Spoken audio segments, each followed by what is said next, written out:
Hey, what's going on YouTube? iDevice Help here, and what I have for you guys today is the epic battle between the Apple's third generation iPad and Samsung Galaxy Note 10.1 tablet. Now, both of these tablets are the both leading competitors out in the tablet market, on the high-end tablet market, that is. And we're going to go ahead and take a look at browser speed, booting speeds, network speeds, and all those good stuff. So let's go ahead and start by powering on both of these devices, see which one powers up first. Okay. So, 1, 2, 3. There they go. So it looks like Samsung had the lead there quick. So it looks like Samsung's going a little bit faster.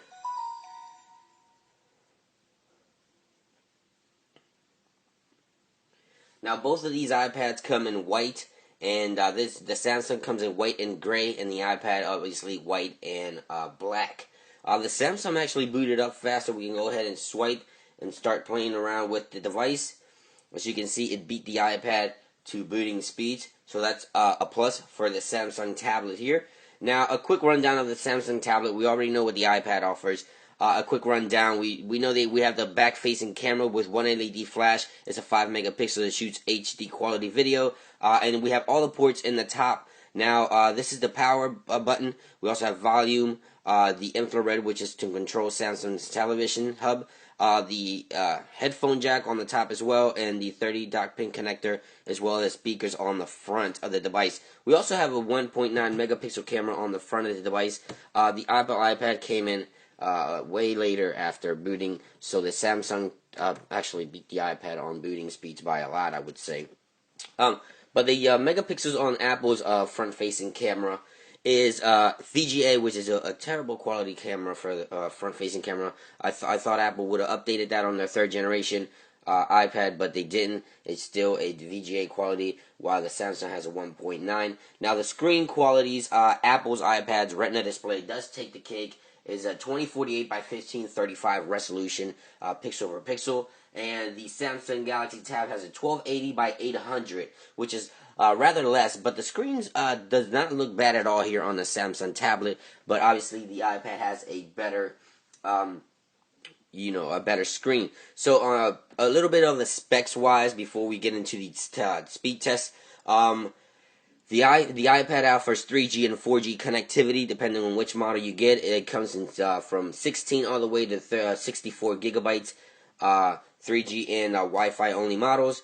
The Samsung Tab here in the United States, you can only get a Wi-Fi model for 16 gigabytes or 32 gigabytes. And that's it. No 3G connectivity, no 4G connectivity. You can get the HSPA Plus, but that's outside of the U.S.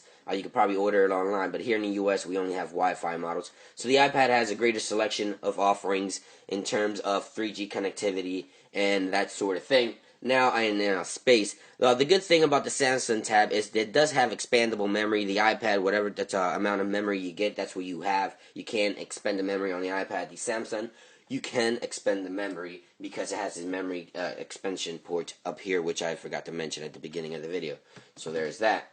Alright, now some other inside specs that we can cover is that the iPad offers a dual-core 1 gigahertz processor, and the Samsung Galaxy Note offers a 1.4 quad-core processor, which is 4 cores in one single chipset, when the iPad offers a dual-core. Now, for those of you that don't understand, that's what depicts the speeds on these devices. As you've seen at the beginning of the video, that the Samsung tablet came in faster on speeds, on booting speeds, and that's one of the things that you might want to keep in mind if you're looking for a faster device on the go. Now, another thing that depicts the Samsung tablet from all other tablets, not just the iPad, is the stylus. It even has a click button here. I don't know if you guys can hear that. It's meant to do other gestures, and I've been using this around, and it has a cool feature which you can open up, say, the Notes application, right? And then, let's say you want to go ahead and browse the web a while. You hit this multi-screen mode here, and hit the internet icon. Now, it doesn't work for every single application. It's only the applications that Samsung has pre-selected to do this. You can go ahead and try writing on a note or start a note, and you can go ahead and start browsing the web as well if you wish.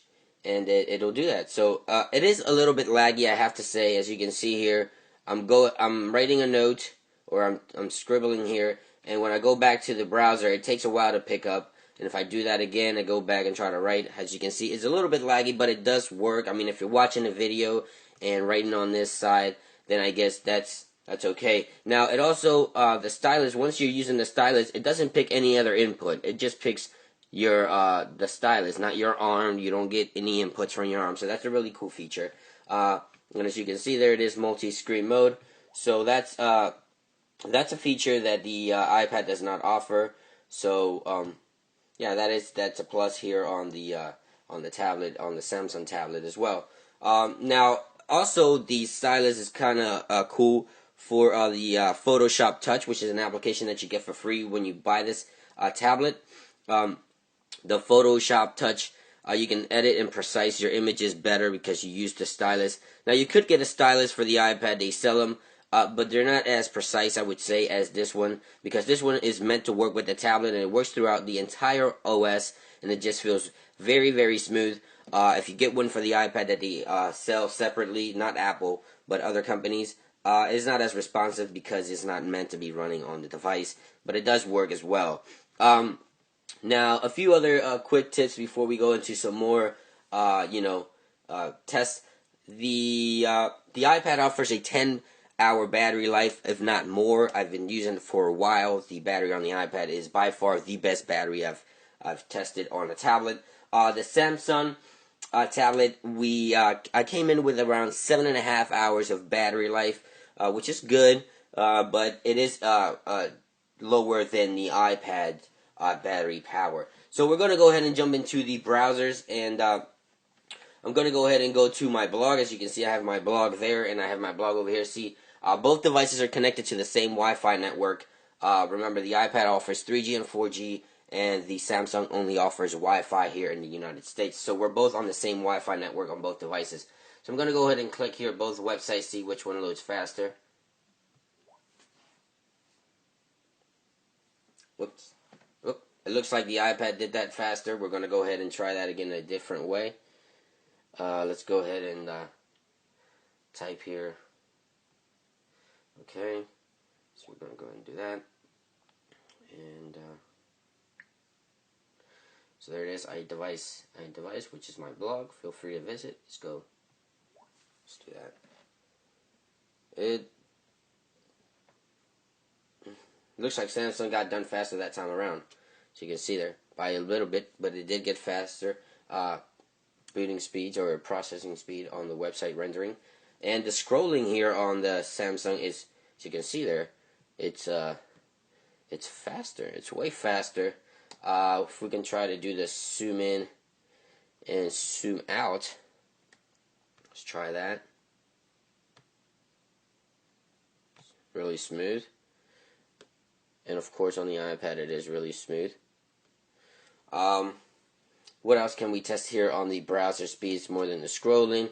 Seems like the screen, if you look at them, even though they're both 10-inch screens, this is a diagonal shaped screen, and this is more of a square shaped screen, but they both look really, really good. So that is these browser speeds. Alright, so now let's go ahead and take a look how they handle network speeds. Now, again, both devices are connected to the same Wi-Fi network, so it should be about the same, but I just want to see if the network speeds vary by device. Let's go ahead and retest on this one and begin test on that one. So there it is, both same Wi-Fi network. We're getting,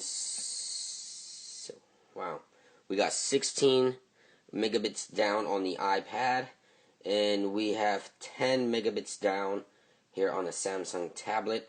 We have 4 uploading speeds, and we have 6 uploading speeds here on the Samsung tablet. So let's go ahead and test that again. Let's retest on both. So now we're getting 6, 17, close to 18 down on the Samsung tablet, and we're getting 15 down on the iPad. I guess that varies. So their Wi-Fi chips, the Wi-Fi speeds, it depends obviously on what type of Wi-Fi network you're using, but it seems like both Wi-Fi Cards built into the devices work just about the same on both devices. As you can see, uploading speeds there, it beat the iPad by a lot. So I guess it varies on what network you're connected to, but we can't really test more thorough on network speeds because we don't have any 3G or 4G here on the Samsung. But there is a network test. Now, a few more things before we wrap this up. The iPad on the iOS 6, when it comes out, will be offering Siri, the voice assistant, and also turn-by-turn directions.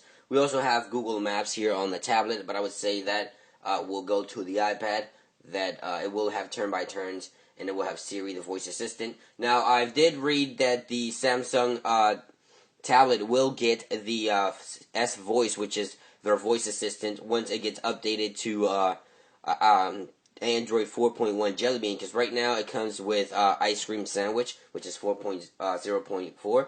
But it will be updated, so it will have voice assistance as well, and the turn-by-turn as well. Now, this tablet feels very, very light. I mean, you can easily hold it with one hand. The back is, the material is kind of like a plasticky material. But it doesn't feel as sturdy as the iPad, but it is way lighter. Now, the iPad, as we might already know, we know it has the aluminum back, and it feels very solid, and it doesn't feel like it's gonna break easily.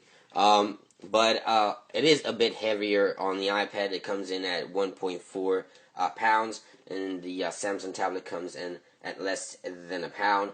So those are another few things that you want to keep in mind on these devices. So there you have it, guys. I guess it always comes down to personal preference of what you'd like to use. Both tablets are great devices. I would recommend the Samsung tablet. I think it's a great device. It has great overall performance. My personal preference would be the iPad, the Apple iPad, but that doesn't mean that the Samsung tablet is not a great tablet. It is a great price, great device. It offers some, if not more, of the features that the iPad does offer. I guess it comes down at the end of what personal preference, what would you like to use on a daily basis by, looking at reviews and things like that. So hopefully this video, you guys enjoyed it and it helped you understand more of what the differences is between these two devices. If you did enjoy this video, please thumbs up. I do appreciate it, and it helps me out a lot, guys. Like I always say, make sure you check out my Facebook, Twitter, and Google+. Other links are down below. And make sure you stay up to date with the latest information on iOS devices by going to iDeviceHelpUs.blogspot.com. It's been iDevice. I hope you guys enjoyed this video, and I will catch you guys later. Peace!